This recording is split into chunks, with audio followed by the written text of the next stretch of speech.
Hello? I'm Preston Foster. Coming your way with another episode of Waterfront.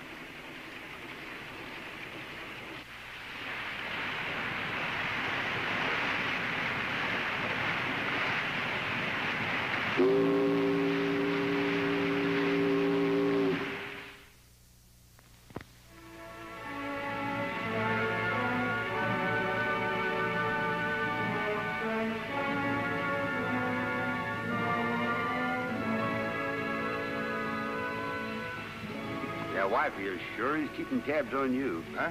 Your wife on the phone. Oh, that suits me fine. I hope you get that lucky sometime.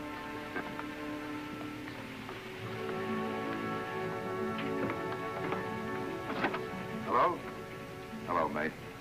You all right, honey? Sure, fine. You do? Me too. Who? Martha? Well, I'll be darned. How is she? She's what?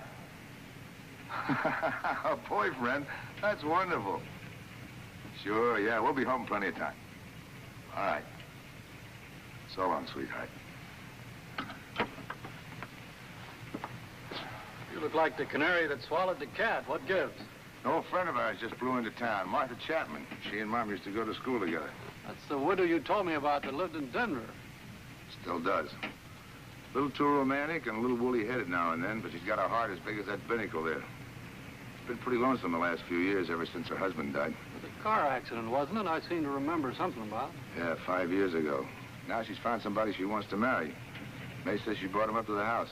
Martha has property, doesn't she? Yeah, but he's all right, Slim. He's a retired logging operator from up around Puget Sound or someplace. He must be pretty well fixed, then. Probably. Anyway, May's met him, and she likes him, and anybody May likes... You can frame that one.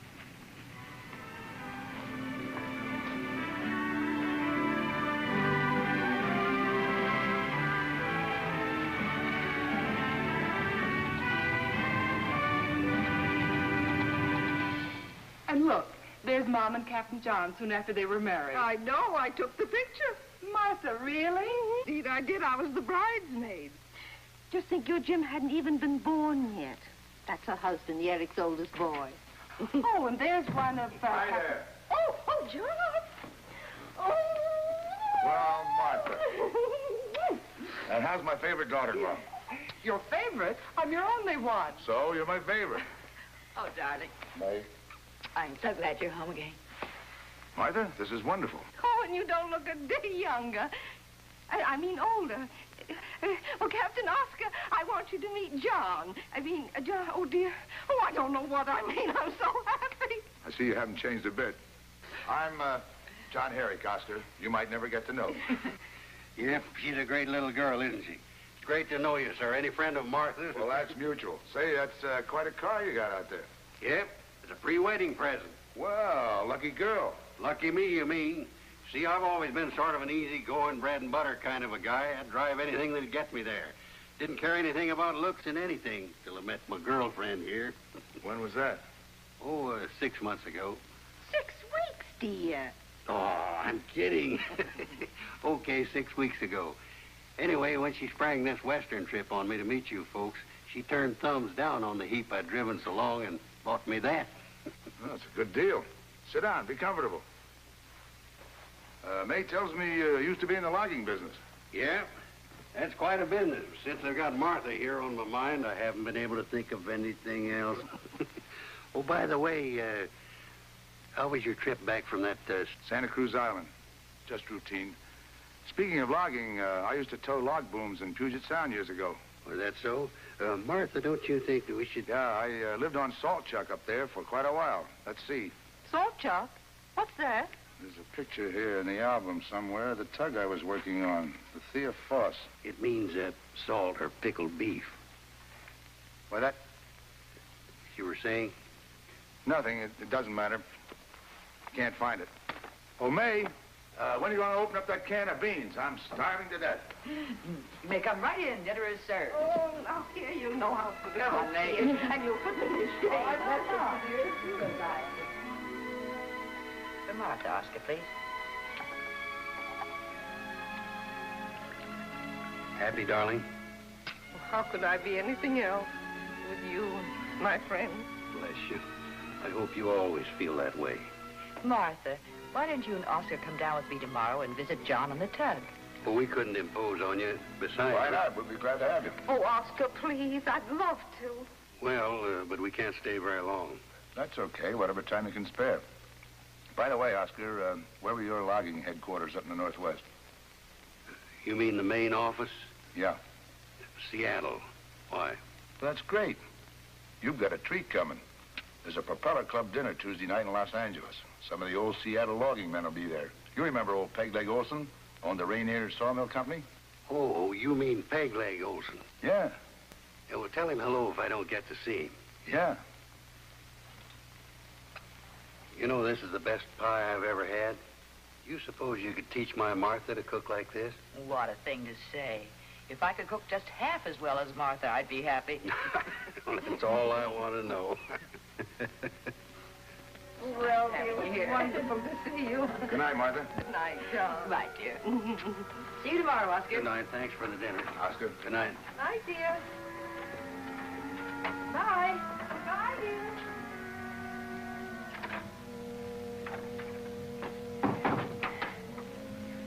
John. Yeah? Oh, what in the world? You love me? What a foolish question. Do you trust me? Of course. But, darling, I don't understand.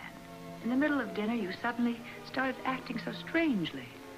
You're very fond of Martha, aren't you? Of course I am. She's my dearest friend. I'm fond of her, too, and that's why... Well, listen, honey. Martha's been a very lonely woman for a long, long time. And now that she's met somebody, it'd be pretty easy for her to be bowled over. Oh, John, he's sweet. Yeah, but we still don't want her to make a mistake. With Oscar, whatever's come over you. Why, all you have to do is look at them, the way he treats her. Yeah, I did look, and I listened, too. He's supposed to be a retired logging operator from Seattle. Mm-hmm. Well, when she asked him what salt chuck meant, he said it meant pickled beef. Well, every logger on Puget Sound knows that salt chuck is the tidewater they float the logs down on in the spring. Well, couldn't it be, a slip of the tongue or something like that? Yeah, except that he said he knows Pegleg Olson. There isn't any such guy. Whenever I started talking about the logging in the Northwest, he sheered off, wanted to change the subject. I don't know, honey. There's something dead wrong. I don't think he's what he's making himself out to be. John, if he is and she has to know, it'll break her heart. And if we have to tell her, it might even end our friendship. What good is our friendship if we can't keep her from getting rooked? Of course, dear, you're right. Well, will you please make awfully sure? All right, I will. What are you going to do? I'm going to make very sure. Who are you calling? Jim. Jim. Oh, John, please. Oh, take it easy, honey. What have we got a police detective's son for if we can't get us a little important information? Hello, Jim? Dad. How are things breaking? Good. Listen, you going to be in for a little while? I'd like to come down and see you. Oh, about 20 minutes or so. Okay? Right. Well, that's it, son. I hope I'm wrong, but for Martha's sake, we got to find out. You know, Dad, you make a pretty good detective yourself. I guess maybe you've been rubbing off on me. Look, I'll get the prints off these and wire a telephoto to the FBI. Then I'll run a make on him with the record bureau here. I don't think we're going to find anything locally, because these kind of guys find it safer to move around. That's what I figured, but what about Seattle? I'll check it. When's the wedding? Not set yet, but I imagine pretty soon. And in the meantime, you get all you can from him. But play it close to your chest, Dad, because if this guy's not on the level and suspects you're on to him, why, he'll rush the marriage, and record or no record, why, it's going to be too late. I'll watch it. Thanks, Jim. You know what I wish? Yeah, you'd give a year's pay if the guy was on the square. Goodbye, Dad.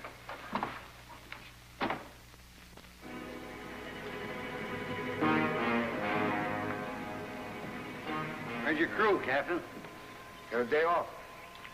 That's customary after a long trip. Everybody except the meat burner, he's in the bunk. Meat burner? Yeah, the cook. They call them meat burners in logging camps, don't they? Oh, yeah. Yeah. Been so long ago. How long? Oh, 10 or 15 years, maybe. Oh, then you must know an old snoozer by the name of Erickson who used to operate the Thunder River outfit. Thunder River? Oh, yeah. Yeah, I think I remember him. Erickson used to have a big, thick-headed bullbucker working for him who wouldn't have a faller on the crew who was a pea super, a ski jumper, or a war whoop. How'd you find it working with him? What's that? Oh, as I said, it's been quite a while ago. Wonder where Martha is. Yeah, the things we learn when we're young stay with us the longest. That's the way it's always seemed to me. What's your game, Captain? What's yours? Maybe I'm just naturally forgetful. Well, Martha, I think it's time I pestered you for a while instead of Captain John.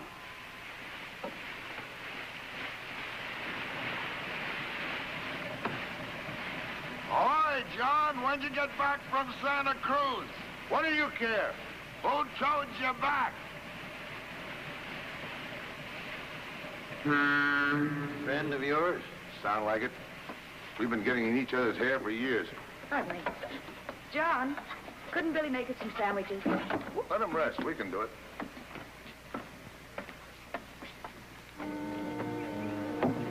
I think he knows I'm on to him. I guess I was clumsy about it, but it's like I told you. He knows as much about logging as I do about the H-bomb. But now what? It's my guess he'll start selling her a fast bill of goods. Anyway, we'll soon know. Blue seas, sunlight, foreign lands under starlit nights. And the two of us, always. You do love me, don't you, Martha? Well, of course I do. I'd never said I'd marry you if I didn't, but to get married in the morning without telling John and May... Well, that's just it. We'll surprise them. No, dear. I've always promised May that if I ever married again, she'd be with me. Well, that's why we came out to the coast in the first place, don't you remember? Oh, Oscar, please let me tell them, then I'll marry you any day you like. Okay, you win. As you say, they can't do anything right away. They'll give us plenty of time to make a complete checkup. Hey, John, guess who's getting married tomorrow? Oh, Martha, how do you manage to think up those brain teasers? Okay, I give up. Who? Oscar and me. Oh, May, I'm so happy. And we do want you to be with us, don't we, Oscar? When's this going to happen? Ask her. She's my new boss. We're going down to the Marriage Bureau early in the morning. Maybe we can meet at the Marriage Bureau. Oh, darling, the Marriage Bureau is closed on Saturdays. I think you'll have to wait till Monday. Monday's fine. But the California law says you have to wait for 3 days after the license is issued. That would make it Thursday. What's a little wait? After all, this is a serious step, Martha. And a day or two this way or that won't matter. You know, Martha, I don't think these folks want us to get married. Today or tomorrow or any time. Do you? All we care about is the welfare and happiness of Martha. Permanent happiness, that is. Personally, I'd go to a lot of trouble to guarantee it. I can see that. Well, Martha, if they don't want to cooperate, there's always Tijuana. That's just across the line into Mexico, about 3 hours from here. We can leave the first thing in the morning. Well, why go to all that trouble? Boy, I've met some crepe hangers in my life, but you... What are you doing, running an anti-matrimonial agency here? Gord, who asked you to butt into this? No. For that matter, who asked you aboard? Nah, don't be that way, chum. I just come aboard to pay a nice neighborly call. Oh, excuse me, folks. I'm Dan Cord, skipper of the tug Isabel. She's famous mostly for taking towing business away from John here when he falls down on the job. And your names are... I'm Oscar Hanlon. This is my fiancée, Martha Chapman. We're going to get married. You mean you're going to try to get married? Gord, I'll give you just 5 seconds to get... Oh, you'll give me 5 seconds, you'll give them 5 days. What are you, a time clock? Oh, please, I don't want all this fuss. I just want a quiet wedding. Oh, that's exactly what I had in mind, ma'am. Now, if our crepe hanger friend here doesn't object, I'm the skipper of a vessel, the Isabel.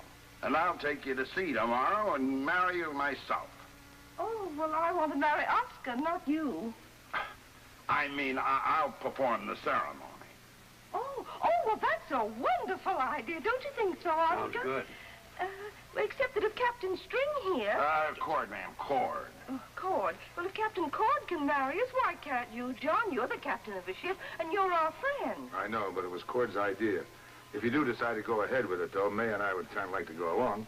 Sounds fine. Great. We'll make a real party of it. You know what the Waterfront says about this tub? The grub's so poor, even the gulls won't follow her. Real funny. Hey, Martha, why don't you make a day after tomorrow, Sunday?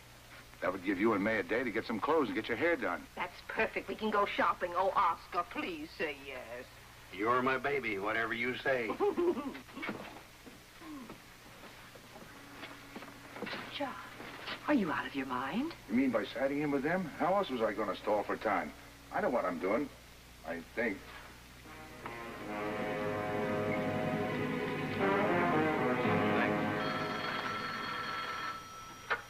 Detective Bureau, Herrick. Oh, hi, Dad. No, nothing yet from the FBI. Got a wire from the chief of police in Seattle, though. Wait a minute, I'll read it to you. Here it is. No one, your suspect's name and description ever known to engage logging on or around Puget Sound. And no record of his office in this city. Okay, thanks, Jim. I'll see you tonight and we'll work out a plan. Come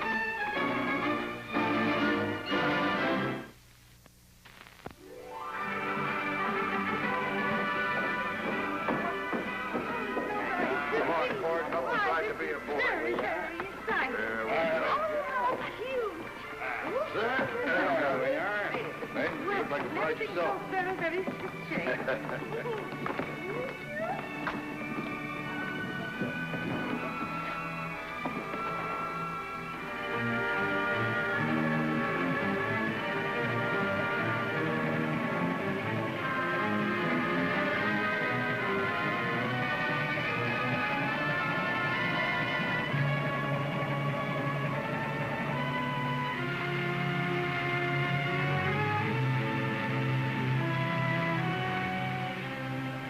We ought to be far enough offshore by now. It's your party. It's up to you. Okay, Craybanger, take the wheel.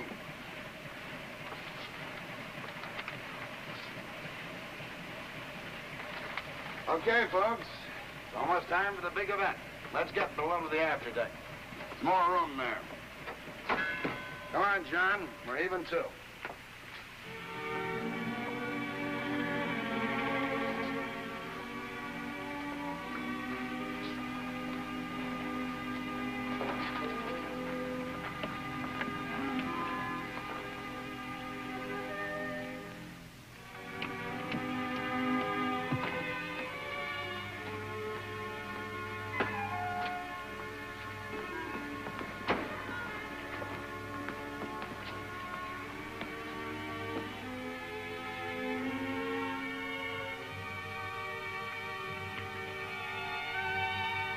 What did you say, Jim? The prints are smudged? That's right, Dad. But listen, even though they were inconclusive, the FBI lifted enough of them to point to a very badly wanted guy. Their Los Angeles office is sending down a couple of men right now. But before we can move in, we must have positive identification. Well, what can I do? Cord's already starting the... You'll find a way. Now get this. Here's what to look for. Okay, son. Got it. I'm to signal you. Roger.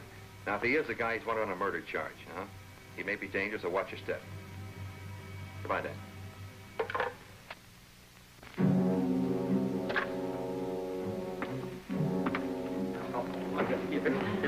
Hey, don't I get to kiss the bride? Exactly, dear. Oh, darling. I'm so happy for you. Any of you boys got a camera? Right here. I was just... Oh, let me take it, will you? Sure, Now, can we get a picture of you two over here on the stern? Oh, no, not me. This mug's ruined too many good cameras. Oh, yes, Oscar. We've got to have a picture of the wedding. Good, good. Right over here. We'll take one of the newlyweds first, and then I'll get one of everybody. Martha, let's see. I think it'll be a little better if you stand back right against the edge of the rail there. And Oscar, you get right about there. Now, let's see how that looks. No, that... Let me see. I think if you just...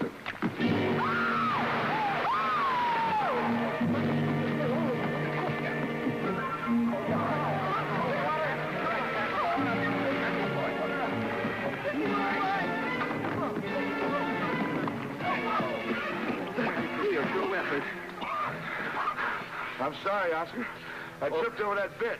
Okay, so you're sorry. How does that help? Cord, get us some dry clothes, will you? Okay, come up to my cabin and change. We'll dry your clothes in the engine room on the way in.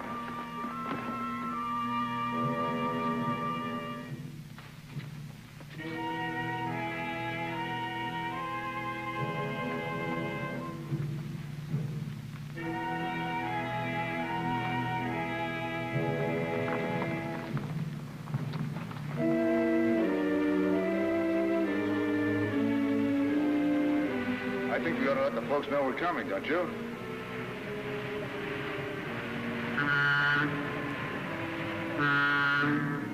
That's it. Dad scored. Let's go.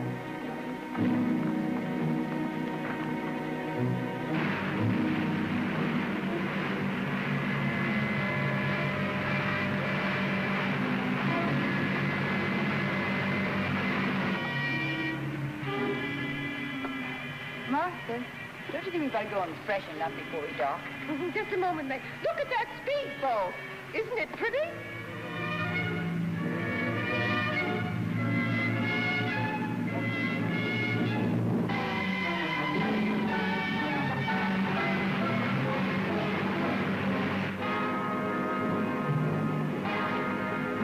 Get her into the dock and stop her. Hey, hey, what goes on? Hey, get her away, quick. Why, what's wrong, May?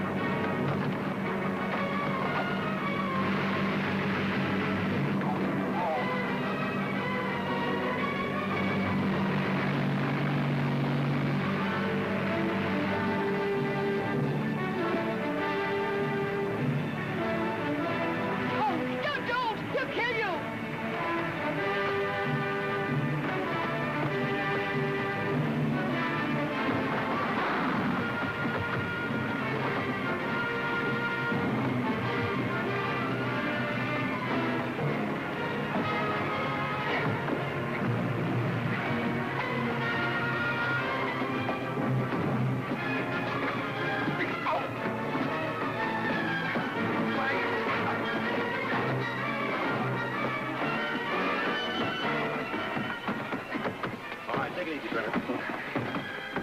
Come on, Brenner. Take it easy, Brenner. Brenner, my name's Oscar Hanlon. CAB. Those were the initials you had tattooed on there before you had them removed, along with the rest of that snake and tree tattoo. CAB, Carl Andrew Brenner, wanted in the first-degree murder of your bride of 3 months, Phoebe Folk Brenner, formerly Gates, in Roxbury, Massachusetts, on February 2nd of last year. How did you first meet this suspect, Mrs. Chapman? The Lonely Correspondence Club. The way he always operates. And now, Mrs. Chapman, just one... She's not Mrs. Chapman. She's my wife. I married her this morning. And as my wife, you can't make her testify against me. Tell him nothing, Martha, honey. Tell him you're my wife, honey. Tell him. That's where you're wrong, Mr. Logging Operator. She didn't marry you today. She's not your wife. She can testify all she wants to. Yeah? Well, ask Mr. Cord there. He's a ship captain. He tied the knot. He didn't tie anything. Well, wait a minute, Eric. I hate to disagree with you just now, but I did marry him. No, you didn't, Cord. If you hadn't been a coastwise piling buster all your life, you'd know better. The only legal marriage that can be performed at sea is by a qualified deep-water ship's captain. And then only under an emergency. Are you sure of that, Herrick? There's a printed notice to that effect in every deep-water ship's log. I had one on my own ship before I took the towboating. So that's why you let me be the patsy. That's right. We needed a little more time to check up on Oscar. We knew anything you did wouldn't be legal or binding. Well, that takes care of him then. Lock him up again. John, is it true? I'm not married to that murderer? Yeah, it's true. Might take you a little while to get over this. Maybe you better stay with us for a while. May, why don't you take her home and put her to bed? Come on, darling. Cord, I guess I owe you a quart of bait for kicking the gun out of that guy's hand. Well, I'll probably regret it eventually, but it seemed like the right thing to do at the time. Something else I owe you, too. Now what? Hey, you out there, bad boy. What was the idea of that? That's on account of that crack you made day before yesterday about me being towed home.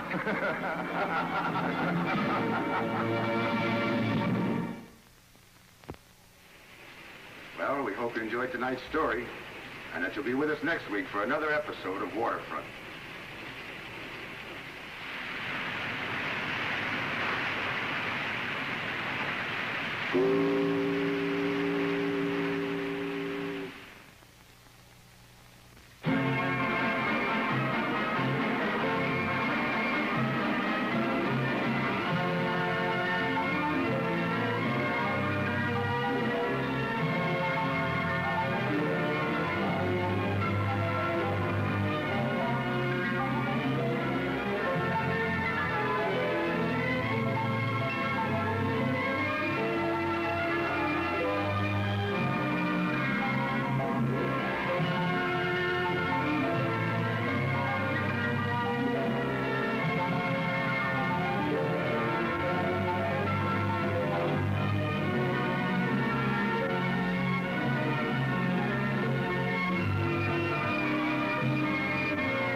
Hello?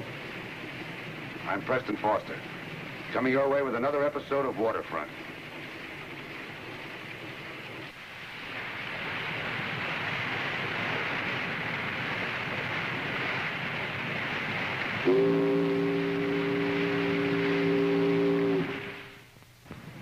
This is the Cheryl Ann, queen of the Wellington towing fleet.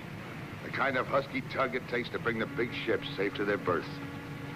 And I'm John Herrick, her skipper.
Stand by the lines.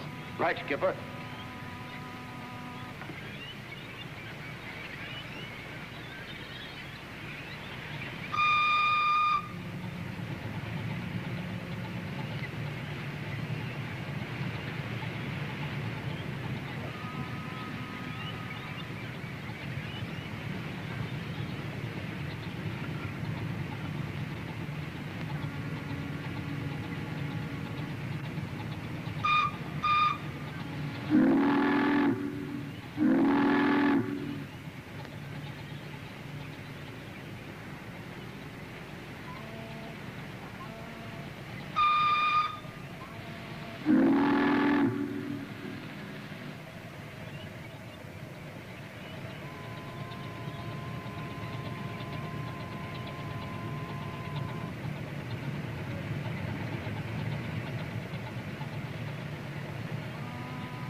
Hey, you! You know me, cowboy? Yeah, you ain't changed much. 6 months since I made this port. You remember what happened? I think so. I've been thinking about you for 6 months and that rotten trick. When you and your gang roped me, cowboy. You was drinking too much. Started to go wild like a loco steer. You left me on the dock, tied up. Kept you out of trouble. I owe you for that, and I'm gonna pay off. Wally, stow the argument. Stand by the lines. Right, Skipper.